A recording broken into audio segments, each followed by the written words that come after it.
তাহারই পরে মনে সুফিয়া কামাল। হে কবি, নীরব কেন? ফাগুন যে এসেছে ধরায়, বসন্তে বরিয়া তুমি লবে নাকি তব বন্দনায়?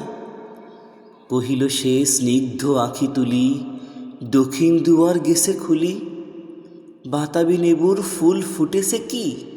ফুটেছে কি আমের মুকুল? দক্ষিণা সমীর তার গন্ধে গন্ধে হয়েছে কি অধীর আকুল। এখনো দেখনি তুমি? কহিলাম, কেন কবি আজ এমন উন্মনা তুমি? কোথা তব নবপুষ্প সাজ? কহিল সে সুদূরে চাহিয়া, অলখের পাথার বাহিয়া।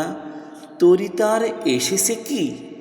বেজেছে কি আগমনী গান? ডেকেছে কি তোমার এসে? শুনি নাই, রাখিনি সন্ধান।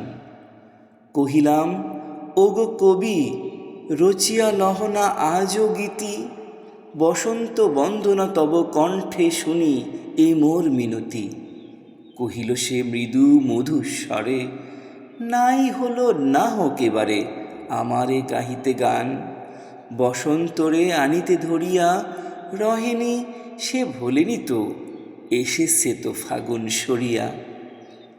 কহিলাম, ওগো কবি, অভিমান করেছ কি তাই? যদিও এসেছে তবু তুমি তারে করিলে বৃথায়। কহিল সে পরম হেলায়, বৃথা কেন? ফাগুন বেলায় ফুল কি ফোটেনি শাখে? পুষ্পারতি লবেনি কি ঋতুর রাজন? মাধবী কুড়ির বুকে গন্ধ নাহি, করেনি সে অর্ঘ্য বিরোচন? হোক তবু বসন্তের প্রতি কেন এই তীব্র বিমুখতা? কহিলাম, উপেক্ষায় ঋতুরাজে কেন কবি দাও তুমি ব্যথা? কহিল সে কাছে সরিয়া আসি, কুহিলি উত্তরি তলে মাঘের সন্ন্যাসী। গিয়াছে চলিয়া ধীরে পুষ্প শূন্য দিগন্তের পথে রিক্ত হস্তে। তাহার এই পরে মনে ভুলিতে পারি না কোনো মতে।